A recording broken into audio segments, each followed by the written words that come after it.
الحمد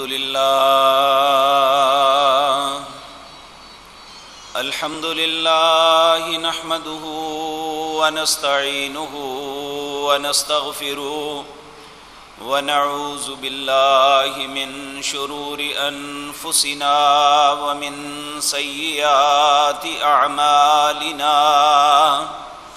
من يهده الله فلا مضل له ومن يضلل فلا هادي له وأشهد أن لا إله إلا الله وحده لا شريك له وأشهد أن محمدا عبده ورسوله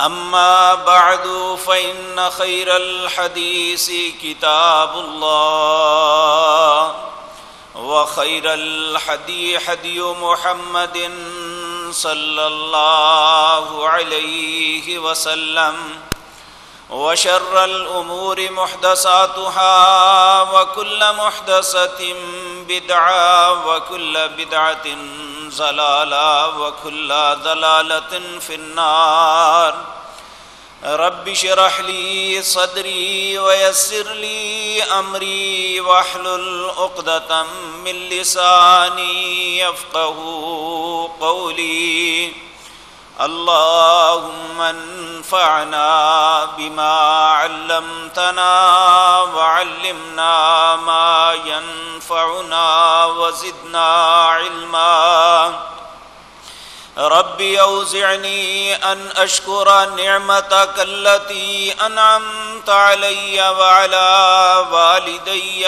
وأن أعمل صالحا ترضاه وأصلح لي في ذريتي إني تبت إليك وإني من المسلمين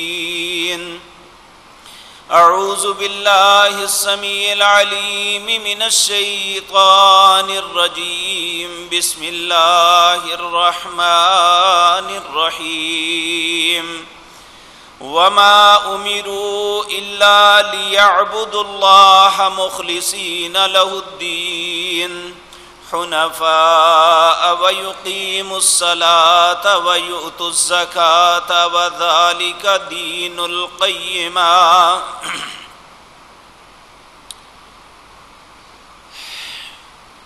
حضرات محترم، آج ایک ایسے دور سے ہم گزر رہے ہیں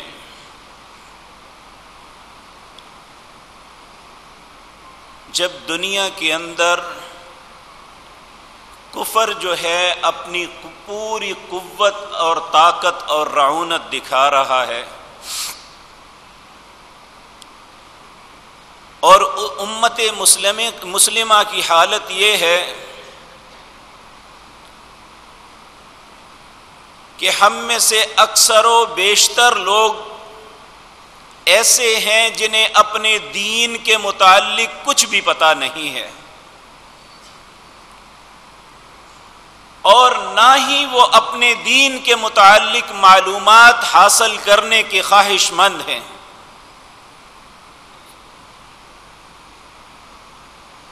ان کے آباء و اجداد مسلمان تھے، وہ بھی مسلمان کہلا رہے ہیں، لیکن عملی زندگی کے اندر اسلام کی کوئی رمق روشنی نظر نہیں آتی۔ لیکن ان میں جو بہت کم لوگ اپنے دین کے ساتھ محبت کرتے ہیں، اللہ کی اطاعت اور فرما برداری بھی کرتے ہیں، دن اور رات کے اندر عبادات کے متعلق مشقت بھی برداشت کرتے ہیں، اس کے باوجود جو اسلام پہ عمل کرنے کی وجہ سے ثمرات ہم سنتے آئے ہیں یا سن رہے ہیں، جو اللہ کی عبادت کرنے کی وجہ سے اطمینان قلب ملتا ہے یا جس کے متعلق ہم سنتے ہیں، میں معذرت کے ساتھ کہتا ہوں کہ ہم میں سے اکثر لوگ ان دونوں چیزوں سے محروم ہیں۔ اوقات ذہن میں خیال اٹھتا ہے، جس ذکر کی وجہ سے اطمینان قلب ملتا ہے، جس دین کی وجہ سے بہترین زندگی اللہ عطا کرتے ہیں، قرآن عزیز کے اندر اللہ رب العزت نے یہ بات ارشاد فرمائی، من عمل صالحا من ذکر او انثى فلنحيينه حیاتا طیبہ، تم میں سے جو بھی اچھا عمل کرے گا، وہ مرد ہے یا عورت، اللہ کا اس کے ساتھ وعدہ ہے کہ فَلَنُحْيِيَنَّهُ حَيَاةً طَيِّبَةً، میں اسے اس دنیا کے اندر آخرت میں جو دینا ہے تو وہ بات کی بات ہے۔ فَلَا تَعْلَمُ نَفْسٌ مَّا أُخْفِيَ لَهُم مِّن قُرَّةِ أَعْيُنٍ، کوئی انسان نہیں جانتا جو آخرت میں اللہ نے اس کی آنکھوں کی ٹھنڈک کو تیار رکھا ہے، وہ تو نہ کسی نے دیکھا ہے نہ محسوس کر سکتا ہے، لیکن دنیا کے معاملات جسے ہم محسوس بھی کر سکتے ہیں اور دیکھ بھی سکتے ہیں، ہمیں وہ ثمرات کیوں نہیں مل رہے جن کا وعدہ اللہ نے اپنی پاک کلام میں کیا ہے؟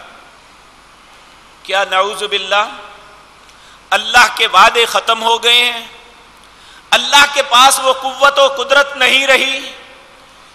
نہیں میرے عزیز بھائیو، یہ بات نہیں ہے، بلکہ ہمارے اندر ایک چیز کی کمی ہے، جس کمی کی وجہ سے ہم ان ثمرات سے محروم ہیں جو اللہ اپنی عبادت کرنے والے، اپنا ذکر کرنے والوں کو عطا کرتے ہیں۔ وہ کیا ہے؟ وہ اخلاص، اچھی نیت، اچھی سوچ۔ اخلاص کا کیا معنی ہے؟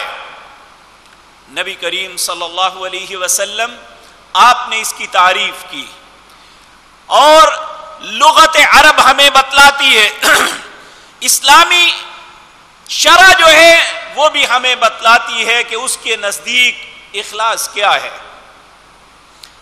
اخلاص کا اگر عربی لغت میں معنی دیکھیں گے تو یہ نظر آئے گا کہ انسان کسی کام کے لیے اپنی نیت کو خالص کر لے، دوسری ساری سوچوں کو مٹا دے، جس کام کو کرنے کے لیے لگا ہے اس کام میں اپنی پوری توجہ مبذول کر دے۔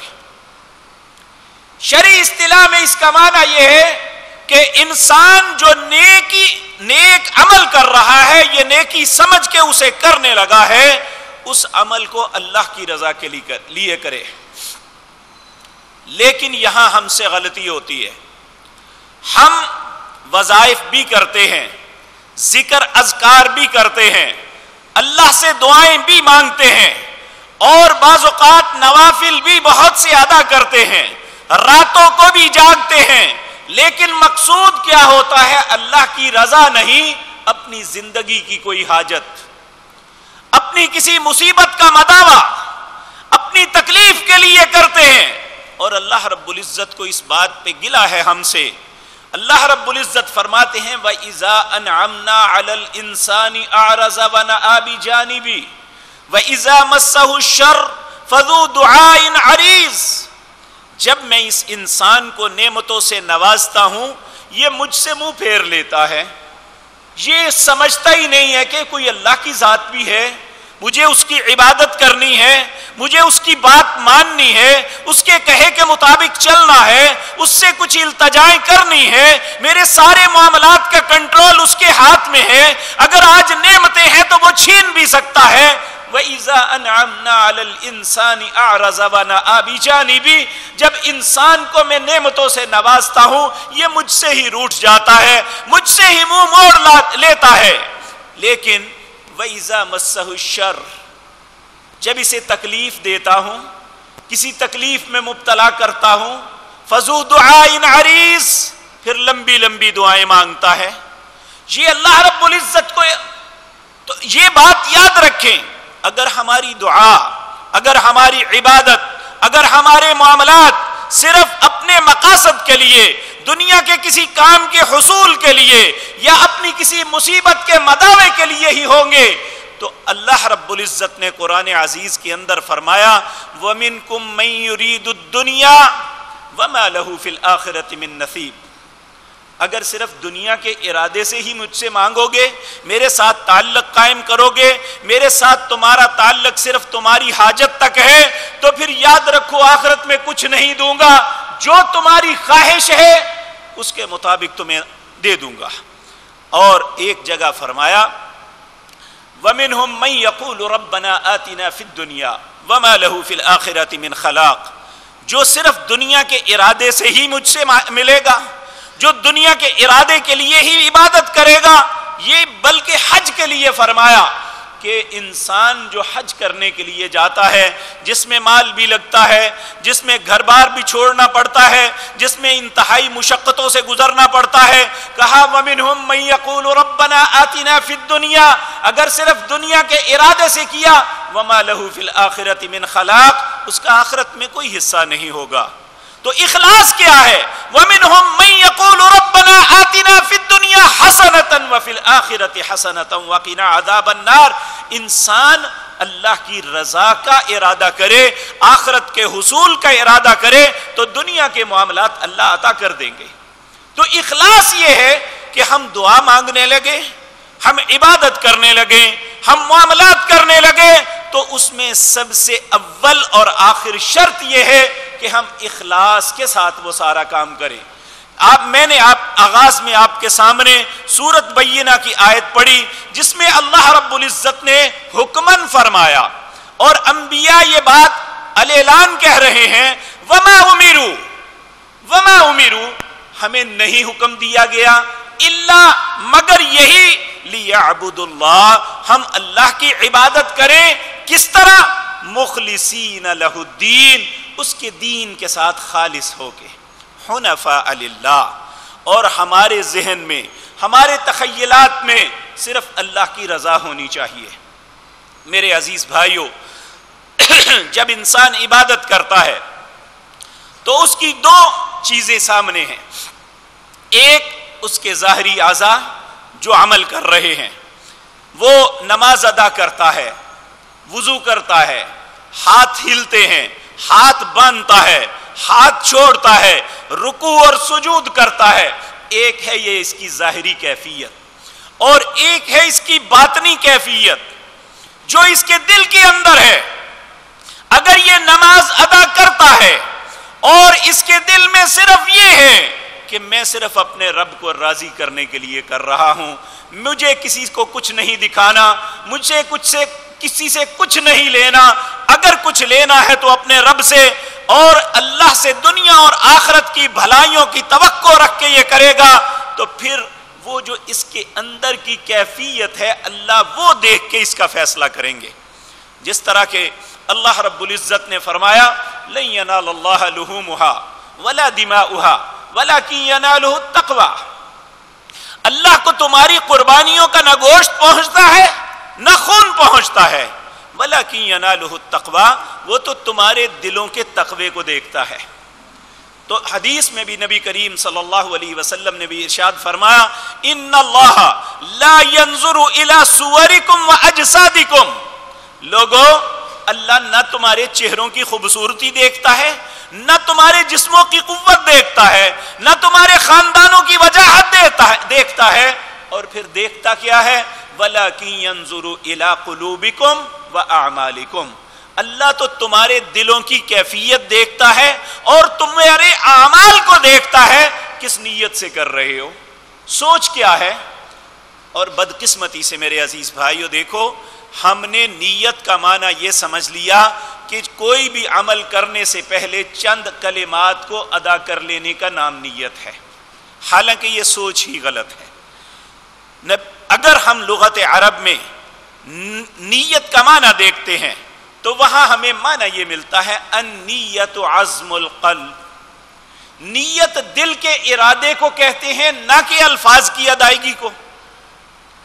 اب دیکھیں، ہم نماز کے لیے ایک نیت کے کلمات بنائے ہوئے ہیں، 4 رکعت نماز فرض، اور فرض اللہ کے لیے، اور پیچھے اس امام کے، اور منہ طرف قبلہ شریف کے، یہ ساری باتیں، کیا یہ باتیں رسول اللہ کو معلوم نہیں تھی؟ بلکہ نبی کریم صلی اللہ علیہ وسلم نے اعمال کے متعلق جو بات ہمیں ارشاد فرمائی، کہا انما الاعمال بالنیات، اعمال کا دار و مدار نیتوں پر ہے.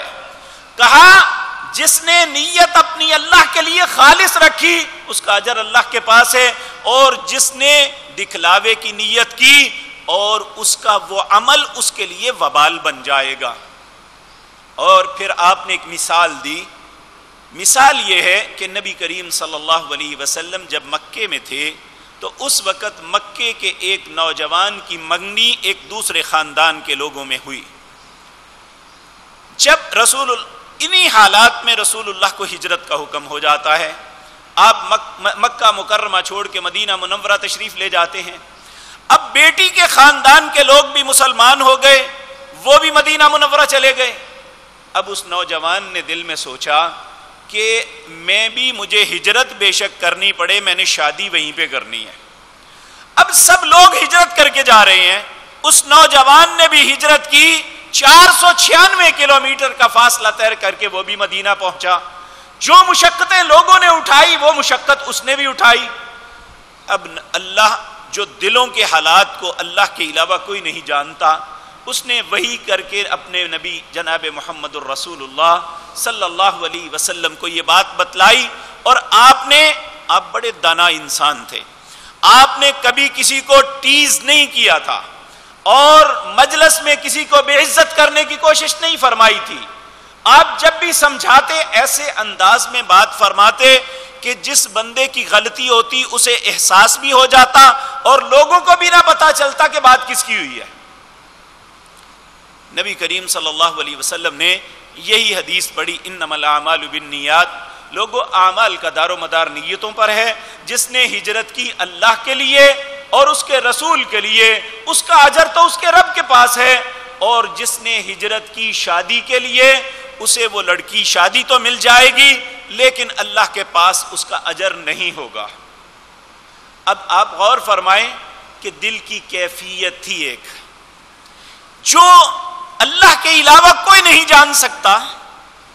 اس کی نیت میں فیصلہ ہوا اور اللہ نے اپنے نبی کو بتا دیا کہ جن لوگوں نے تو اسلام کے لیے، دین کے لیے، اللہ اور اس کے رسول کے لیے یہ کام کیا اسے ان کا اجر ملے گا، اور جس کی سوچ بدل گئی اس کا اجر بھی بدل گیا، بلکہ اس کے لیے یہ وبال بن گیا. اور قیامت تک کے لیے جب بھی کوئی نیت کے متعلق بات کرے گا وہ اس حدیث کو بیان کرے گا. اس میں اس سوچ کی بات آ جائے گی جو ایک شخص نے غلط سوچ اختیار کر کے اللہ کو ناراض کر لیا. صرف سوچ کے بدلنے سے اعمال جو ہے ان کا بدلہ بھی بدل جاتا ہے. اسی طرح نبی کریم صلی اللہ علیہ وسلم نے فرمایا میرے صحابہ غور سے سنو، میری امت کے اندر سب سے بڑا فتنہ جو آنے والا ہے قیامت تک وہ دجال کا فتنہ ہے. پھر آپ نے فرمایا دجال سے بھی بڑے ایک فتنے کا مجھے ڈر ہے. صحابہ نے عرض کیا یا رسول اللہ وہ کون سا ہے؟ آپ نے فرمایا وہ شرک خفی ہے. عرض کیا صحابہ نے رضوان اللہ علیہ مجمعین، اے اللہ کے پیارے حبیب صلی اللہ علیہ وسلم شرک خفی کسے کہتے ہیں؟ آپ نے فرمایا ایک بندہ نماز پڑھ رہا ہے، اس کی سوچ درست ہے، وہ ٹھیک سارا کام کر رہا ہے، اچانک وہ اب اس کے ذہن میں خیال آتا ہے کچھ لوگ اسے دیکھ رہے ہیں اور وہ اپنی سوچ بناتا ہے، اپنی نماز کو لمبا کر دیتا ہے کہ سمجھے یہ بڑا نیک آدمی ہے. اب دیکھیں وہ نماز کا آغاز اس کی سوچ ٹھیک تھی، وہ اللہ کے لیے کر رہا تھا، لیکن جہاں پہ سوچ بدل گئی وہاں اس کا معاملہ خراب ہو گیا. جہاں یہ سوچ آ گئی کہ لوگ دیکھ رہے ہیں، جب تک یہ سوچ تھی کہ میری نماز اللہ کے لیے ہے اور مجھے اس کے لیے پڑھنا ہے، میں اس کی رضا کے لیے کھڑا ہوں، تب تک تو اس کی ہر عمل پہ اس کے نیک اجر لکھے جا رہے تھے. اور جب اس کی سوچ کا زاویہ بدل گیا، اس کی نیت بدل گئی، اس کے اخلاص میں فرق آ گیا تو اس کے بدلہ بدل گیا. بلکہ کہا جس نے دکھلاوے کے لیے نماز پڑھی اس نے شرک کیا. بلکہ ایک بہت ہی سخت وارننگ کی بات ہے. نبی کریم صلی اللہ علیہ وسلم نے فرمایا، امام ترمذی رحمۃ اللہ علیہ نے اپنی کتاب میں اس حدیث کو نقل کیا ہے، فرمایا نبی کریم صلی اللہ علیہ وسلم نے فرمایا سب سے پہلے 3 لوگ ہیں جنہیں جہنم میں داخل کیا جائے گا. ان میں ایک وہ ہے جس نے اپنی گردن اللہ کے رستے میں کٹائی. اللہ اس سے پوچھیں گے میں نے تمہیں جان دی، قوت، طاقت دی، کیا کیا ہے میرے لیے؟ وہ کہے گا مالک تیرے حضور لڑتے ہوئے، تیری بارگاہ، تیرے رستے میں لڑتے ہوئے اپنی گردن کو کٹا دی. اللہ رب العزت نفرت سے کہیں گے کذبتا، جھوٹ بولتا ہے، تو نے تو اس لیے کیا کہ لوگ کہیں بڑا جیدار تھا. وہ لوگوں نے کہہ دیا مجھ سے کیا لینا ہے. فرشتوں سے کہے گا اس کی پیشانی کو پکڑو اور گھسیٹ کے جہنم میں پھینک دو.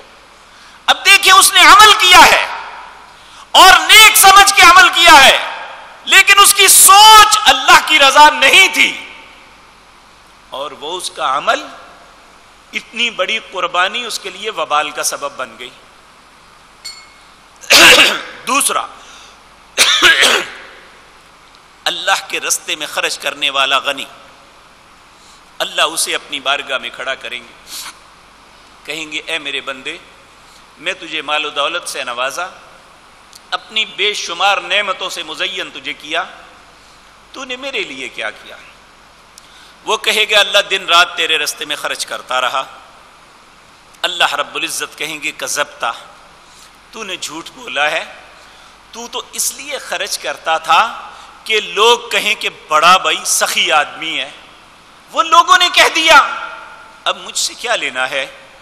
اب آپ اندازہ فرمائیں اس نے اپنا مال بے تحاشا خرچ کیا، لیکن خرچ کرنے کا مقصد اللہ کی رضا نہیں، یہ تھی کہ لوگ کہیں بڑا سخی ہے. آپ دیکھیں اس کی 2 مثالیں رسول اللہ کے زمانے کی دی جا سکتی ہیں. ایک حاتم طائی اور دوسرے عبداللہ بن جدعان. یہ دونوں شخصیات عرب کے اندر بہت سخاوت والے کردار تھے.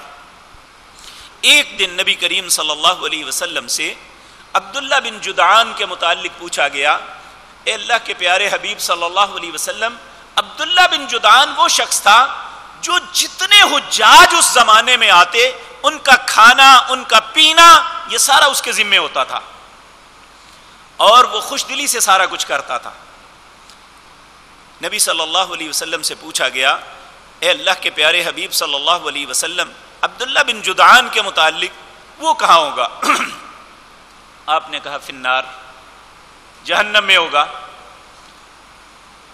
صحابہ بڑا تعجب ہوا، دوبارہ سوال کیا، کہا عبداللہ بن جدعان، پھر کہا عبداللہ بن جدعان.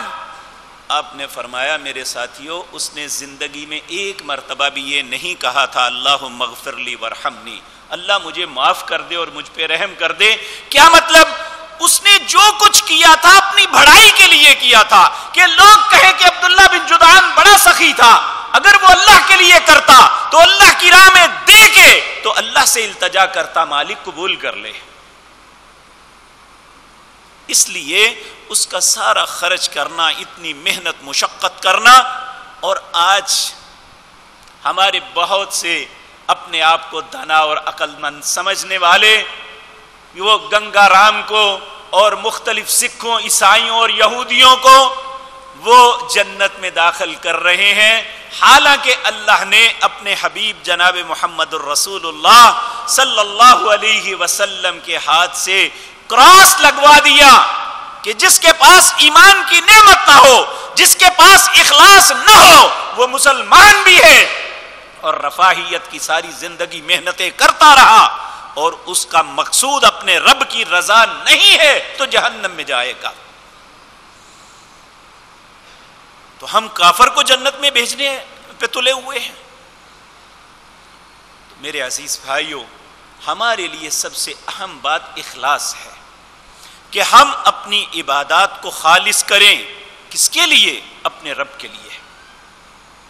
اور یہ بات یاد رکھیں، کوئی انسان ایسا نہیں ہے جس کی کوئی حاجت نہ ہو. ہمیں اپنی حاجتوں کے لیے اپنے رب کے حضور ہی جانا چاہیے، لیکن اس کا یہ مطلب نہیں ہے کہ جب حاجت پوری ہو جائے ہمارا تعلق اپنے رب کے ساتھ ختم. یا ہماری مصیبت ٹل جائے تو ہمارا تعلق اپنے رب کے ساتھ ختم، پھر جو ہم ہمارے دل میں آئے ہم وہ کرتے رہیں۔ اور یہ بھی یاد رکھیں، اخلاص ہی ایک ایسی چیز ہے جس کی وجہ سے انسان کی مصیبتیں بھی ٹل جاتی ہیں۔ صحیح بخاری کے اندر روایت ہے، نبی کریم صلی اللہ علیہ وسلم نے پہلی امتوں میں سے 3 لوگوں کا تذکرہ کیا جو تینوں ایک سفر پہ جا رہے تھے۔ ایک دن وہ ایک پہاڑی رستے سے گزر رہے تھے کہ بارش آ گئی۔ جب بارش آئی تو انہوں نے بھاگ کے ایک غار کے اندر پناہ لی۔ طوفان زیادہ تھا، اوپر سے ایک پتھر لڑکتا ہوا آیا، غار کے دھانے کو اس نے بند کر دیا، وہ اندر قید ہو گئے۔ انہوں نے بہت زور لگایا لیکن کچھ نہ بنا۔ اب یہ 3 زندہ انسانوں کی ایک قبر بن گئی تھی۔ دنیا کا کوئی سہارا نہیں تھا، اور اس وقت موبائل بھی نہیں تھے کہ کسی کو فون کر کے کہہ دیتے کہ بھائی ہم یہاں بند ہیں، ہمیں نکالو۔ ایک ہی ذات تھی، اللہ۔ اس کے سامنے انسان کہتا ہے بھائی یہ دعا سے کیسے ہو سکتا ہے؟ دیکھیے رسول اللہ صلی اللہ علیہ وسلم نے بتلایا کہ کیسے انسان کی دعا قبول ہوتی ہے اور کیسے انسان کو اللہ مصیبت سے نکالتے ہیں۔ اب تینوں سوچنے لگے کہ کیسے یہاں سے چھٹکارا حاصل کیا جائے۔ بالآخر تینوں اس بات پہ متفق ہوئے کہ اللہ کی ذات کے علاوہ کوئی نہیں جو اس مصیبت سے ہمیں نکال سکے۔ کہا آخر پھر کیسے اللہ سے کہیں؟ تو پھر طے یہ پایا کہ اپنی زندگی کا کوئی ایسا اچھا عمل یاد کرو جو خالص اللہ کی رضا کے لیے کیا ہو، ہم اس عمل کا واسطہ دے کے اللہ سے کہتے ہیں اگر یہ تیری رضا کے لیے تھا تو ہمیں اس مصیبت سے نجات دے دے۔ اور یہ عمل مصیبت کے وقت نہیں تھا، یہ آسانی کے وقت تھا۔ نبی صلی اللہ علیہ وسلم نے فرمایا جو آسانی کے وقت اپنے رب کو فراموش نہیں کرتا، مصیبت کے وقت اللہ اسے فراموش نہیں کرتے۔ تو پہلا بندہ دعا کرنے لگا، اے اللہ تو جانتا ہے کہ میں ایک بکریوں کا چرواہا ہوں اور میرے پاس اس وقت چند ایک بکریاں تھی جس سے صرف میرے گھر والوں کی کفالت ہوتی تھی، میرے ماں باپ اور میری اولاد کے لیے یہ کافی تھا۔ اللہ میں سارا دن بکریوں کو چراتا، رات کو آ کے سب سے پہلے ان کا دودھ دھو کے اپنے ماں باپ کو پلاتا، پھر اپنی اولاد کو دیتا۔ ایک رات میں اپنی بکریوں کو دور لے کے چلا گیا، جب واپس آیا تو میرے ماں باپ سو چکے تھے۔ اے اللہ میں دودھ لایا، اپنے ماں باپ کے ادب کو مد نظر رکھتے ہوئے انہیں اٹھانا مناسب نہ سمجھا، پیالہ لے کے ان کے سرانے پہ کھڑا رہا۔ میرے بچے بھوک کی وجہ سے میرے پاؤں میں جو ہے لوٹ پوٹ ہو رہے تھے، لیکن میں نے کہا کہ جو زندگی کا طریقہ ہے اس کے مطابق ہی پہلے ماں باپ پئیں گے پھر اولاد پیے گی۔ ساری رات گزر گئی، وہ دن کو اٹھے، میں نے پہلے انہیں دودھ پلایا پھر اپنے بچوں کو پلایا، پھر کہنے لگے اے اللہ اگر یہ جو کچھ میں کر رہا تھا اگر تیری رضا یا تیرے حکم کے مطابق تھا تو اللہ اس مصیبت سے ہمیں نجات دے دے۔ نبی کریم صلی اللہ علیہ وسلم نے فرمایا وہ پتھر تھوڑا سا سرکہ اتنا دور ہوا کہ آدمی نکل تو نہیں سکتا تھا لیکن روشنی اندر آ رہی تھی۔ اب دوسرا انسان وہ اپنی زندگی کا ایک معاملہ اللہ کے حضور پیش کرتا ہے، اللہ میری نظر تھی اپنی چچا زاد بہن کے اوپر، اے اللہ تو جانتا ہے کہ میں اس سے کتنی محبت کرتا تھا، میں نے کئی دفعہ اسے اپنے دام میں لانے کی کوشش کی، ہمیشہ وہ بچتی رہی۔ ایک وقت ایسا آیا کہ ان پہ فقر، ان پہ غربت بہت آ گئی، وہ میرے گھر میں کچھ ادھار لینے کے لیے آئی، میں نے اس بات پہ اسے ادھار دینے پر آمادہ کیا کہ اگر تو میری خواہش کو پورا کر دے تو میں تمہیں تمہاری مطلوبہ رقم دے دوں گا۔ وہ 120 درہم تھے۔ اس نے حامی بھر لی کیونکہ اس کے بچے گھر میں تڑپ رہے تھے۔ کہتا ہے جب میں نے پوری طرح قدرت پالی تو وہ کانپ رہی تھی اور بالآخر مجھے کہنے لگی اتق اللہ، اللہ سے ڈر جا، اس مہر کو نہ توڑ جس کو قیامت کے علاوہ کوئی نہیں توڑ سکتا۔ کہنے لگا میں نے پیسے بھی دے دیے اور اللہ تجھ سے ڈرتے ہوئے میں اپنا پیچھے کر لیا، یعنی باوجود قدرت پانے کے میں برائی سے باز آ گیا، اگر یہ عمل تیری رضا کے لیے تھا تو اے اللہ اس مصیبت سے ہمیں نجات دے دے۔ تو نبی کریم صلی اللہ علیہ وسلم نے فرمایا پتھر اور زیادہ سرک گیا۔ اب تیسرا بندہ وہ اللہ سے دعا کرتا ہے۔ اب ہر بات میں ایک سبق ہے، مجھے اور آپ کو ذہن میں رکھنا چاہیے کہ انہوں نے کون سی نیکی کی اور اس نیکی کی وجہ سے اللہ نے کیا بدلہ عطا کیا۔ تیسرا بندہ اللہ سے دعا کرتا ہے اے اللہ میرے پاس مزدور کام کرتے تھے، ایک دن ایک مزدور نے کام کیا، اجرت کے معاملے میں میرا اور اس کا معاملہ بنا اور وہ غصے سے چھوڑ کے چلا گیا۔ جب وہ چلا گیا تو میرے ذہن میں خیال آیا حق تو اس کا تھا، میں رکھ لوں یہ میرے لیے جائز نہیں ہے۔ میں نے اس کی بکری خرید لی۔ کہنے لگا پھر وہ بکری میں اللہ نے برکت عطا فرمائی، وہ ریوڑ بن گیا، پھر کئی اونٹ خریدے اور پھر کھیتی باڑی تک معاملہ پہنچا۔ وہ کئی سالوں کے بعد ایک دن آیا، نہ معلوم کتنا مجبور اور بے بس تھا، آ کے کہنے لگا بھائی اللہ سے ڈر، فلاں موقع پر میں نے تیری مزدوری کی تھی اور تو نے مجھے اس کی اجرت نہیں دی، اللہ کے لیے میری اجرت مجھے دے دے۔ وہ کہنے لگا یہ سارا کچھ تیرا ہے، لے جا۔ اس نے کہا میرے ساتھ مذاق کر رہا ہے۔ کہنے لگا مذاق نہیں ہے، میں آج تک تیری مزدوری کو سنبھال کے تیرے لیے رکھا ہے اور یہ سب کچھ اللہ نے برکت عطا کی ہے۔ اور جب اس نے یہ کہا اور کہنے کے بعد کہتا ہے اللہ اگر یہ میں نے تیری رضا کے لیے کیا تھا تو اس مصیبت سے ہمیں نجات دے دے۔ نبی کریم صلی اللہ علیہ وسلم فرماتے ہیں نہ کوئی ہوا تھی نہ کوئی گرانے والا تھا، اللہ کا حکم ہوا وہ پتھر وہاں سے سرک کے نیچے چلا گیا اور یہ دو تینوں کے تینوں آزاد ہو گئے۔ کس کی وجہ سے؟ اپنے حسن عمل کی وجہ سے، اپنے اچھے عمل کی اخلاص کی وجہ سے جو صرف اللہ کی رضا کے لیے کیا تھا۔ اور ایک حدیث میں جو شعب الایمان کے اندر آتی ہے، نبی کریم صلی اللہ علیہ وسلم نے فرمایا میری امت کی مدد جو ہے اللہ تین باتوں کا سبب کرے گا۔ پہلی بات، جو ضعیف کمزور لوگ ہیں جنہیں معاشرہ کوئی حیثیت نہیں دیتا اور وہ اپنی کمزوری میں اللہ کے علاوہ کسی کو اپنا مددگار نہیں سمجھتے، ایسے حالات میں وہ اللہ سے دعائیں کرتے ہیں، ان کی دعاؤں کی وجہ سے اے امت محمد الرسول اللہ صلی اللہ علیہ وسلم اللہ تمہاری مدد فرماتا ہے۔ اور دوسرا فرمایا وہ لوگ جو اپنی نمازیں اخلاص کے ساتھ ادا کرتے ہیں۔ اخلاص کا کیا مراد؟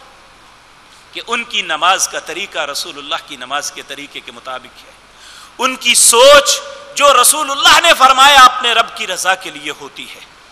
جب انسان یہ کرتا ہے تو ان نمازیوں کی وجہ سے، ان دعا کرنے والوں کی وجہ سے، ان مخلص مسلمانوں کی وجہ سے اللہ رب العزت جو ہے امت محمد الرسول اللہ کی مدد کرتے ہیں۔ تو آج سوچنے والی بات یہ ہے، چاہے میں کہنے والا ہوں یا آپ سننے والے ہیں، اس وقت امت مصیبت میں ہے، اس کی مدد نہیں ہو رہی۔ کیا اللہ کا وعدہ غلط ہے؟ اللہ کا وعدہ سچا ہے، ہمارے اندر اخلاص کی کمی ہے، ہم وہ کچھ نہیں کر رہے جو ہمارا رب ہم سے تقاضا کرتا ہے۔ ہم اپنی دعاؤں کے بعد اس کی ناقبولیت کے گلہ تو کرتے ہیں، اپنی نمازوں کو ادا کرنے کے بعد اپنی مصیبتوں کا رونا تو روتے ہیں، اللہ کے ذکر اور بہت سے وظائف کے بعد ہم ان کے ثمرات کو نہ دیکھنے کا گلہ تو کرتے ہیں۔ کبھی ہم نے اپنے گریبان میں بھی سوچا ہے کہ میں کتنے اخلاص کے ساتھ اپنے رب کے حضور یہ ذکر اذکار، یہ نمازیں، یہ دعائیں کیسے کر رہا ہوں؟ تو اگر ہمارے پاس اخلاص کی نعمت ہی نہ ہوئی، نبی کریم صلی اللہ علیہ وسلم آپ سے پوچھا گیا یا رسول اللہ صلی اللہ علیہ وسلم مل ایمان، ایمان کیا ہے؟ آپ نے فرمایا ایمان الاخلاص، اخلاص ہے کہ انسان اپنے رب کے ساتھ کتنا مخلص ہے، اس کے دین کے ساتھ، اس کے رسول کے ساتھ کتنا مخلص ہے۔ تو میرے بھائیو یہ ایک ایسا سوال ہے جو میں اپنے آپ سے کروں، آپ اپنے آپ سے کریں کہ ہمارا اپنے رب کی ذات کے ساتھ کتنا اخلاص ہے؟ کہ ایسا تو نہیں ہے کہ اللہ رب العزت نے قرآن عزیز کے اندر فرمایا کہ بہت سے ایسے لوگ ہیں جن کا الہ ان کا رب نہیں، ان کی خواہش ہے. ان کا الہ ان کا رب نہیں ہے، ان کا الہ ان کی خواہش ہے، جو دل میں آتا ہے وہ کرتے ہیں. وہ ایسا انسان جو صرف اپنی خواہش کا پجاری ہے، جو اس کے من میں آتا ہے وہ کرتا ہے، وہ اپنے رب کو الہ نہیں سمجھتا، وہ اپنے نفس کو الہ سمجھ کے اس کی بات مان رہا ہے. یہ میرے اور آپ کے لیے سوال ہے کہ ہم کیا ہیں، ہماری سوچ کیا ہے، ہم کس کے مطابق، کیا اللہ کی خواہش کے مطابق عمل کر رہے ہیں یا اپنے نفس کی خواہش کے مطابق؟ ہم تو عبادات کے معاملے میں بھی یہ نہیں سوچتے کہ اس کے معاملے میں ہمارے رب کا تقاضا ہم سے کیا ہے. ہم تو یہ سوچتے ہیں ہمارا فرقہ کیا کہتا ہے، ہمارے مولوی نے کیا کہا ہے، یا ہمارے معاشرے کی رسم و رواج کیا ہے. ہم تو رسوم کے قیدی ہیں، ہم نے تو اللہ کے علاوہ اوروں کو الہ بنا لیا ہے. ہمارے اندر اخلاص دور دور تک نظر نہیں آتا. پھر اللہ پہ گلہ کس بات کا کہ اللہ ہمیں مصیبتوں سے کیوں نہیں نکالتے؟ کیونکہ مصیبتوں سے نکلنے کا ایک ہی ذریعہ ہے. نبی کریم صلی اللہ علیہ وسلم نے فرمایا تم بہت سی عبادتوں کا اللہ تم سے تقاضا نہیں کرتا، تم کم کر لو لیکن اخلاص کے ساتھ کرو. اور کم کی ہوئی اخلاص کے ساتھ عبادت اللہ کے ہاں اس کی قیمت ہے، اور بہت زیادہ محنت اور مشقت جس میں اخلاص نہیں ہے اللہ کی نظروں میں اس کی کوئی حیثیت نہیں ہے. آپ دیکھیں قرآن عزیز کے اندر دو مقام ایسے ہیں جہاں اللہ نے واضح طور پہ یہ بات ارشاد فرما دی. ایک سورت کہف 16واں پارہ اس کا آخری رکوع، اللہ رب العزت فرماتے ہیں قل، اے نبی کہہ دو، هل ننبئکم بالاخسرین اعمالا، کیا میں آپ لوگوں کو خبر دوں کہ اعمال کے اعتبار سے کون لوگ خسارے میں پڑ گئے؟ الذین ضل سعیہم فی الحیات الدنیا، جو اپنی دنیا کی زندگی میں اپنے زعم کے مطابق بہت سے اچھے کام کرتے ہیں، وَهُمْ يَحْسَبُونَ أَنَّهُمْ يُحْسِنُونَ صُنْعًا، اور یہ تصور رکھتے ہیں کہ ہم بہت نیکیاں کر رہے ہیں، حالانکہ اللہ کی نظروں میں ان کے اعمال خسارے میں پڑ گئے، برباد ہو گئے. اور دوسرا مقام اس سے بھی سخت ہے، سورت غاشیہ جو ہر جمعے کے دن ہم دوسری رکعت میں پڑھتے ہیں. نبی کریم صلی اللہ علیہ وسلم بھی جمعہ یا عید اس کی دوسری رکعت میں یہ سورت تلاوت فرماتے.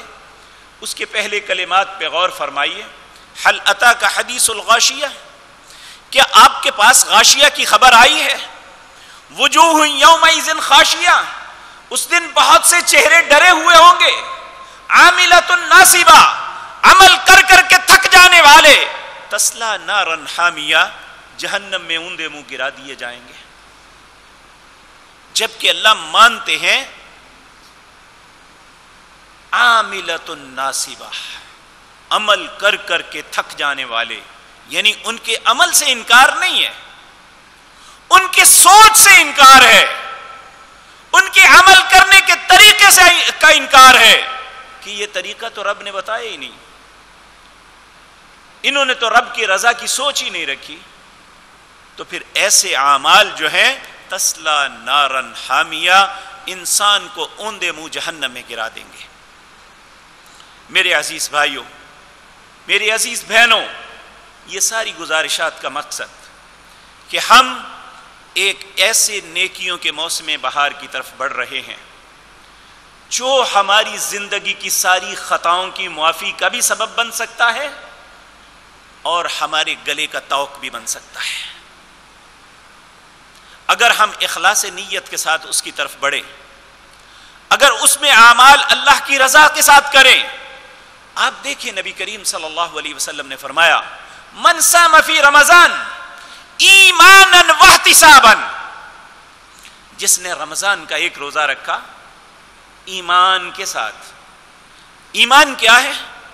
کہ میں اللہ کے ہر حکم کی تعمیل کے لیے اپنے آپ کو پابند کرتا ہوں ایماناً، ایمان کی حالت میں، واحتساباً، اور اپنا محاسبہ کرے کہ میں کیا کر رہا ہوں اور اس کا نتیجہ کیا ہوگا. محاسبے کا مطلب ہوتا ہے اپنی اصلاح کرنا. تو اگر میں اپنی اصلاح ہی نہ کروں، نہ جھوٹ چھوڑوں، نہ ظلم چھوڑوں، نہ غیبت چھوڑوں، نہ بہتان ترازیاں چھوڑوں، بلکہ اپنے مقاصد کے لیے ہر حد تک چلا جاؤں، تو پھر میں نے اپنا احتساب کیا کیا؟ ایماناً واحتساباً، ایمان کی حالت میں اور اپنا احتساب کرتے ہوئے. غفر له ما تقدم من ذنبی، اس کی اس سوچ کی وجہ سے ایمان اور احتساب. احتساب کا ایک معنی یہ ہے کہ اللہ سے اجر کی امید رکھے. اللہ سے اجر کی امید وہی رکھے گا جس نے اللہ کے لیے عمل کیا. تو جب میں لوگوں کے لیے کروں گا تو اللہ سے اجر کی امید کیسے رکھ سکتا ہوں؟ تو جو ایمان اور اللہ سے اجر کی امید رکھتے ہوئے یا اپنا احتساب کرتے ہوئے ایک روزہ رکھے گا، اللہ اس خلوص نیت کی وجہ سے اس کی پوری زندگی کے گناہوں کو معاف کر سکتے ہیں. غفر له ما تقدم من ذنبی، واضح اعلان ہے کہ سارے گناہ معاف کر دوں گا. اس میں صغیرہ یا گناہ کی صغیرہ یا کبیرہ کی کوئی قید نہیں لگائی. غفر له ما تقدم من ذنبی، اللہ ساری زندگی کی خطاؤں کو قلم پھیر دیں گے. اللہ ہمارا نصیب ایسا کر دے.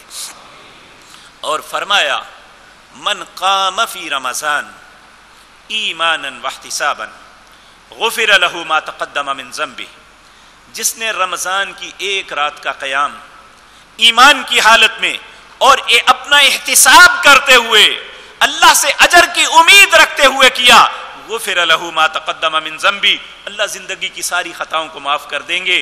اور نبی کریم صلی اللہ علیہ وسلم اور اسلاف امت رمضان میں ابھی کئی ماہ رہتے تو اللہ سے دعائیں کرتے، اللہم بلغنا فی رمضان، اے اللہ رمضان تک پہنچا دے، اے اللہ ہم کچھ حاصل کر لیں، ہماری زندگی کی خطاؤں کو معافی ہو جائے.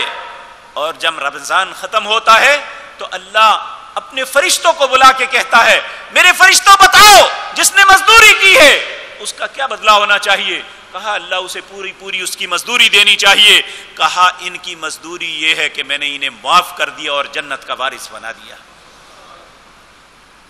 تو میرے عزیز بھائیوں، کہیں ایسا نہ ہو دنوں کی سختیاں، گرمی کی شدتیں، پیاس کے ساتھ سارا دن بلکنا اور تڑپنا کہیں ہمارے لیے وبال کا سبب نہ بن جائے. تو اس میں سب سے پہلی بات کہ ہم نماز پڑھیں، ہم روزہ رکھیں، ہم قیام کریں، ہم قرآن کی تلاوت کریں، ہم نوافل ادا کریں، اللہ رب العزت سے خالص نیت کریں، اور انشاءاللہ اس کا اجر ہمیں ملے گا. اگر ہماری نیت میں فرق ہوا تو پھر اللہ سے کسی چیز کی امید نہ رکھنا. اللہ سے دعا ہے اللہ ہمیں اخلاص نیت نصیب فرمائے. اقول قولی ھذا واستغفر اللہ لی ولکم. ان الحمد للہ نحمده ونستعینه ونستغفره ونعوذ باللہ من شرور انفسنا ومن سیئات اعمالنا من يهده الله فلا مضل له ومن يضلل فلا هادي له واشهد ان لا اله الا الله وحده لا شريك له واشهد ان محمدا عبده ورسوله. اللهم صل على محمد وعلى آل محمد كما صليت على إبراهيم وعلى آل إبراهيم إنك حميد مجيد. اللهم بارك على محمد وعلى آل محمد كما باركت على إبراهيم وعلى آل إبراهيم إنك حميد مجيد.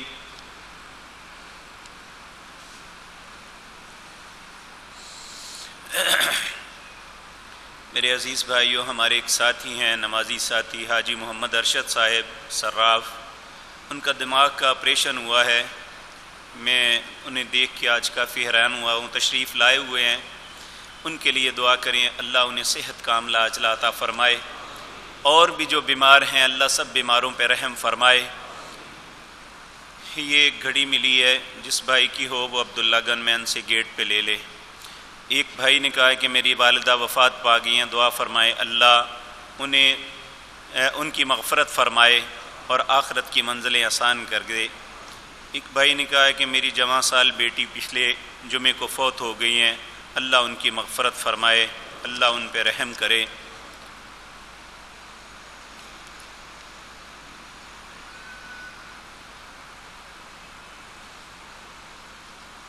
رمضان سے پہلے ایک تربیتی پروگرام عمرہ کرنے والوں کے لیے کر دیں، مہربانی ہوگی۔ بار بار حج عمرہ کرنے والوں کو لوگ تنقید کا نشانہ کیوں بناتے ہیں؟ انشاءاللہ جی میں انشاءاللہ کوشش کروں گا آئندہ جمعے اس کے متعلق گزارشات کر دوں۔ میں آپ کا ممنون ہوں کہ آپ نے میری توجہ دلائی اس طرف۔ یہ ایک پروگرام ہے خواتین کے لیے با محاورہ ترجمہ تفسیر۔ یہ اس کا آغاز 30 مئی کو ہوگا، اوقات صبح 10 بجے سے دوپہر 12:30 بجے تک۔ جمعہ کو تعطیل ہوگی مکرم لائبریری میں۔ یہ ایک شارٹ کورس ہے جس کا آغاز کیا جا رہا ہے۔ آپ اپنی ان بیٹیوں کو جو مختلف کالجز اور اسکولوں میں پڑھ کے اس وقت چھٹیوں میں ہیں تو وہ اس پروگرام کو ضرور جوائن کریں، انشاءاللہ اللہ بہت سا فائدہ دے گا۔ یہ ایک بھائی نے سوال کیا ہے، میں اقساط کا کام کرتا ہوں، سخت محنت سے اپنی روزی کماتا ہوں، میں آپ سے جاننا چاہتا ہوں قسطوں کا کام حرام رزق ہے یا حلال؟ میرے پیارے بھائی، اگر تو آپ جو مارکیٹ ریٹ ہے اسی ریٹ پہ چیز دیتے ہیں تو پھر تو ٹھیک ہے۔ اگر آپ ان اقساط کی وجہ سے پیسے اوپر ڈیو ڈالتے ہیں تو پھر یہ سود ہوگا۔ اللہ رب العزت سے دعا ہے کہ اللہ ہم سب کو محفوظ رکھے۔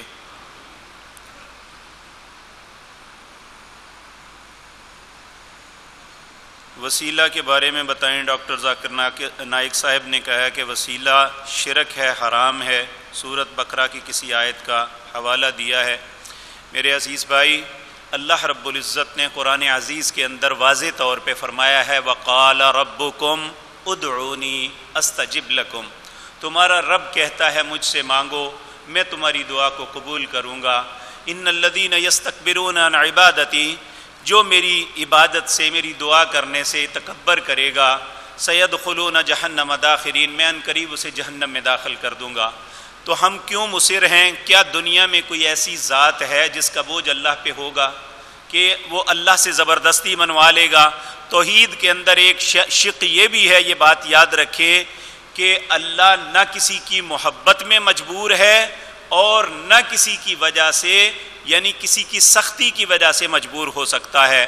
اللہ کی ذات وہ ہے، اس سے تو محبت کی جائے لیکن اس کی محبت یہ نہیں ہے کہ وہ کسی کی محبت میں مجبور ہو کے اپنے فیصلے کو بدل دے، ایسا نہیں ہوتا۔ اسلام میں بیعت کا کیا تصور ہے؟ ہم نے بیعت کی ہے رسول اللہ صلی اللہ علیہ وسلم کے ہاتھ پہ کلمے کی کہ اللہ کے علاوہ کوئی الہ نہیں اور محمد الرسول اللہ کے علاوہ کوئی رہبر نہیں۔ یہ جو مختلف مولوی یا پیر اپنے ہاتھوں سے بیعت لیتے ہیں یہ ایک حرام عمل ہے، شریعت کے اندر اس کا کوئی تصور نہیں ہے۔ اللہ ہمیں بھی سمجھ دے۔ ہم نے اسلام کی بیعت کی ہے اور وہ بیعت ہماری زبان کے ساتھ اپنے پیارے پیغمبر اور اپنے رب کے ساتھ عہد ہے کہ اشہد اللہ الہ الا اللہ، ہم شہادت دیتے ہیں کہ اللہ کے علاوہ کوئی الہ نہیں، واشہد ان محمدًا عبدہ ورسولہ، اور ہم اس بات کی بھی شہادت دیتے ہیں کہ محمد صلی اللہ علیہ وسلم اللہ کے بندے اور اس کے رسول ہیں۔ یہی بیعت ہے ہماری، اس کے علاوہ کسی بیعت کا مجھے علم نہیں ہے۔ سوال یہ ہے جو جسم کے کسی حصے پر نام لکھواتے ہیں کیا اس کا غسل ہو جاتا ہے؟ غسل ہوتا ہے یا نہیں؟ نبی صلی اللہ علیہ وسلم نے جسم کو گدوانے والے پر لعنت ڈالی ہے، تو ایک شخص فل وقت ملعون ہے، اسے اپنی حیثیت کو بدلنا چاہیے۔ اگر وہ ایسی غلطی کر بیٹھا ہے تو اس کو فوراً ختم کروا دینا چاہیے۔ یہ ایک بھائی نے پوچھا ہے 5 تن پاک کا تصور کیا ہے؟ اعوذ باللہ من الشیطان الرجیم۔ یہ شیعہ لوگوں کا تصور ہے، ان کے ذہن کے مطابق 5 لوگوں کے علاوہ سب مرتد ہو گئے تھے، یعنی سیدنا علی، سیدنا فاطمہ رضی اللہ تعالی عنہ، سیدنا حسن حسین رضی اللہ تعالی عنہم اور ایک عمار بن یاسر۔ یہ 5 لوگ تھے جو مسلمان رہے تھے، باقی انہیں کہتے ہیں یہ 5 تن پاک ہیں، باقی سب نعوذ باللہ۔ بعض رسول اللہ کا نام، سیدنا علی کا، جبکہ اللہ رب العزت نے قرآن عزیز کے اندر نبی کی ازواج کو بھی پاک کہا ہے، یعنی ان کو بھی پاک کہا ہے، ہم ان کی پاکیزگی کا انکار کرتے ہیں۔ نبی کریم صلی اللہ علیہ وسلم اور اللہ نے قرآن عزیز کے اندر سب صحابہ کے متعلق ان کی اللہ کی رضامندی کا سرٹیفکیٹ دیا ہے، ہم انہیں پاک نہیں سمجھتے۔ یہ ایک ایسا گندا عقیدہ ہے جو مسلمانوں کو دیا گیا ہے اور مسلمان محبت میں اسے قبول کر رہے ہیں، اللہ ہمیں محفوظ فرمائے۔ ایک بھائی نے کہا ہم اپنے کندھوں پر حکمرانوں کو اٹھا کر لے آئے ہیں اور انہوں نے ہماری زندگی ہم پہ تنگ کر دی ہے۔ میرے پیارے بھائی، اس کے میں کوئی شک نہیں ہے کہ ہم جس کو بھی لے کے آتے ہیں وہ ہمارے ساتھ خیر کرنے کے بجائے ہماری برائی کا سوچتے ہیں، اور آئندہ بھی کسی سے توقع نہ رکھنا جب تک ہم اپنے کردار کو نہیں بدلیں گے۔ نبی کریم صلی اللہ علیہ وسلم نے فرمایا جب تمہارے اندر بے حیائی، برائی، اللہ کی نافرمانی عام ہو جائے گی تو پھر ایسے حاکم مسلط کروں گا کہ جس کے دلوں میں کوئی ترس نہیں ہوگا۔ اور آپ دیکھیں کہ جو بھی آتا ہے کہ منتیں کر کے پاؤں پڑ کے لوگوں کے قدموں کو ہاتھ لگا کے ووٹ لے کے اپنے مسند پہ آتا ہے، اور آتے ہی ان لوگوں کی ذلت کا سامان کرتا ہے۔ یہ ہر وقت ایک ہی بکواس لگائی ہوئی ہے، فلاں ٹیکس چور، انہیں پکڑا جائے گا، ٹیکس لگایا جائے گا۔ جو مسلمان زکوٰۃ دیتا ہے اس سے کوئی جو زبردستی ٹیکس لیتا ہے، محمد الرسول اللہ صلی اللہ علیہ وسلم نے فرمایا وہ جنت کی خوشبو بھی نہیں پائے گا۔ یہ وہ بیوروکریٹ بھی سن لیں اور حکمران بھی سن لیں، میں اعلان یہ کہتا ہوں کہ جو بھی مسلمان سے ناجائز ٹیکس لیتا ہے وہ جنت کی خوشبو نہیں پائے گا۔ یہ میں نہیں، محمد الرسول اللہ نے کہا ہے۔ تو جو شخص زکوٰۃ دیتا ہے اسے چور کہا ہی نہیں جا سکتا، چور تو وہ ہے جو رب کا حق مارتا ہے۔ تو ہم اس لیے نہیں، ہمارے پاس اللہ نے جو کچھ نعمتیں دی ہیں ہم تمہارے سود کے معاملے چکاتے رہیں، یہ قرض ہم نے نہیں لیے، یہ تمہارے پیٹ کے جہنم میں گئے ہیں اور جو تمہیں انشاءاللہ دنیا اور آخرت میں بھگتنے پڑیں گے۔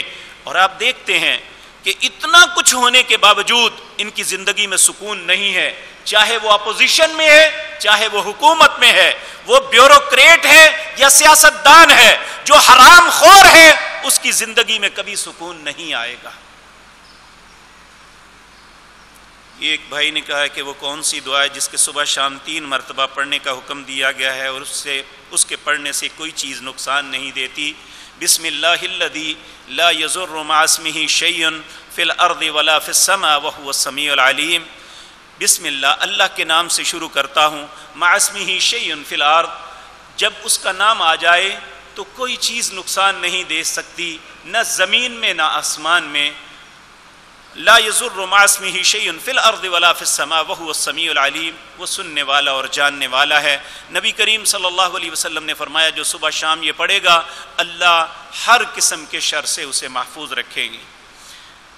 کیا رسول پاک صلی اللہ علیہ وسلم کا وسیلہ یا واسطہ ڈال کر دعا کرنی چاہیے؟ میرے پیارے بھائی، میں عرض کر چکا ہوں، کیا رسول اللہ نے کس کا وسیلہ ڈالا تھا؟ اگر آپ نے دعا مانگی اللہ سے ڈائریکٹ، آپ جتنے بھی کلمات رسول اللہ کی دعا کے دیکھیں گے یہی ہے، اللہم، اللہم سے آغاز ہوتا ہے اے میرے اللہ، یا آغاز ہوتا ہے ربنا، اے میرے رب۔ تو دعا کا آغاز ہوتا ہی ان کلمات سے ہے۔ رسول اللہ کی پوری زندگی کی دعائیں اور اذکار دیکھ لے، 2 باتوں سے آغاز ہوتا ہے، یا اللہم یا ربنا، اے اللہ، اے ہمارے اللہ، اللہم، اے ہمارے اللہ، یا ربنا، اے ہمارے رب۔ اس کے بعد وہ اپنی التجا کرتے ہیں۔ قرآن عزیز کے اندر جتنی بھی دعائیں ہیں آپ دیکھ لیں، ربنا آتنا فی الدنیا حسنۃ وفی الآخرۃ حسنۃ وقنا عذاب النار۔ آپ سورۃ آل عمران کا آخری رکوع دیکھ لیں، ان فی خلق السماوات والارض واختلاف اللیل والنہار لآیات لأولی الالباب الذین یذکرون اللہ قیاما وقعودا وعلی جنوبہم ویتفکرون فی خلق السماوات والارض۔ آگے دیکھیں، ربنا ما خلقت ھذا باطلا سبحانک فقنا عذاب النار۔ پھر ربنا انک من تدخل النار فقد اخزیتا وما للظالمین من انصار، پھر ربنا اننا سمعنا منادیا ینادی للایمان ان آمنوا بربکم فآمنا ربنا فاغفر لنا ذنوبنا وکفر عنا سیئاتنا وتوفنا مع الابرار، پھر ربنا وآتنا ما وعدتنا على رسلک ولا تخزنا یوم القیامہ انک لا تخلف المیعاد۔ قرآن کی پوری وہ دعائیں جو اللہ رب العزت نے کرنے کا حکم دیا یا اللہ کے کسی نبی نے کی، دو لفظوں سے ہی آغاز ہوتا ہے، یا اللہم یا ربنا۔ اگر یہ بات درست ہے، انبیاء کا یہ طریقہ ہے، تو ہم اپنا طریقہ اپنا کے یہی تو خواہش نفس ہے۔ رسول اللہ سے محبت نہ کرنا یہ کفر کی علامت ہے، لیکن جو طریقہ رسول اللہ نے اختیار نہیں فرمایا ہم وہ طریقہ اختیار کریں گے تو اللہ کے ہاں مجرم بن جائیں گے۔ اللہ ہمیں سمجھ نصیب فرمائے۔ ایک بھائی نے سوال کیا ہے، میرا سوال ہے کہ عذاب قبر کے بارے میں قرآن حدیث سے پتہ چلتا ہے قبر میں فلاں فلاں عذاب ہوگا، جن لوگوں کو قبر میسر نہیں آتی، مثلا وہ ڈوب کر مر جاتے ہیں یا کسی حالات میں فوت ہو جاتے ہیں، تو وہ قبر کے عذاب سے بچ جائیں گے۔ میرے بھائی، قرآن عزیز کے اندر فرعون اور آل فرعون کا تذکرہ آتا ہے، انہیں قبر نہیں ملی تھی۔ اللہ کہتے ہیں النار یعرضون علیہا غدوا وعشیا، صبح اور شام فرعون اور آل فرعون کو آگ پہ پیش کیا جاتا ہے۔ نبی کریم صلی اللہ علیہ وسلم معراج پہ گئے تھے تو دکھایا گیا تھا، آپ نے فرمایا جس طرح تم اپنی بھیڑ بکریوں کو، اپنے جانوروں کو پانی پہ لے جاتے ہو، فرشتے انہیں ہانک کے جہنم پہ لے جاتے تھے۔ دیکھیں، قبر کا عذاب یہ ضروری نہیں ہے کہ قبر دفن ہونے کا ہی نام ہے، اگر وہ پانی میں ڈوبے ہیں تو وہ پانی اللہ ان کے لیے آگ بنا دے، اور اس طرح جو بھی معاملہ ہے اللہ کے لیے کوئی مشکل نہیں ہے۔ اس لیے یہ تصور اپنے ذہن میں لانا کہ جس کو قبر میسر نہیں آئی وہ جل گیا یا ڈوب گیا اس لیے وہ عذابوں سے بچ جائے گا، یہ بات درست نہیں ہے، بلکہ ان کے لیے ہی خاص کہا النار یعرضون علیہا غدوا وعشیا، فرعون اور آل فرعون کو صبح اور شام آگ پہ پیش کیا جاتا ہے۔ ایک بھائی نے کہا ہمارے معاشرے میں ایڈوانس رقم کی شرعی حیثیت کیا ہے جو کہ ہم گھر یا دکان کرایا؟ دیکھیں، دو کیفیتیں ہیں اس کی، ایک ایڈوانس یا ہم بطور ضمانت کچھ رقم رکھتے ہیں، اگر یہ کچھ خرابی کرے گا تو اس رقم سے اس کا معاملہ طے کیا جائے گا، اور ایک آج کل نیا سلسلہ شروع ہوا ہے کہ اسے 5، 10 یا 20 لاکھ دے دیے جاتے ہیں کہ یہ تم رکھو، کرایہ نہیں ملے گا اور میں تمہارے مکان یا تمہاری دکان میں کام کروں گا۔ یہ طریقہ دوسرا درست نہیں ہے۔ پہلا، اگر آپ ضمانت کے طور پہ کچھ پیسے رکھتے ہیں تو اس کے رکھنے میں کوئی حرج نہیں۔ اللہم انصرنا ولا تنصر علینا واعزنا ولا تذلنا وزدنا ولا تنقصنا وارحمنا انت مولانا فانصرنا علی القوم الکافرین۔ اللہم اعز الاسلام والمسلمین واذل الشرک والمشرکین۔ اللہم دمر اعداء الدین، اذہب الباس رب الناس واشف انت شافی لا شفاء الا شفاؤک شفاء لا یغادر سقما۔ اللہم اشفنا بشفائک وداونا بدوائک واغننا بفضلک عمن سواک یا واسع الفضل یا واسع المغفرة۔ ربنا آتنا خیر الدنیا وخیر الآخرة وقنا واصرف عنا شر الدنیا وشر الآخرة۔ سبحان ربک رب العزة عما یصفون وسلام علی المرسلین والحمد للہ رب العالمین۔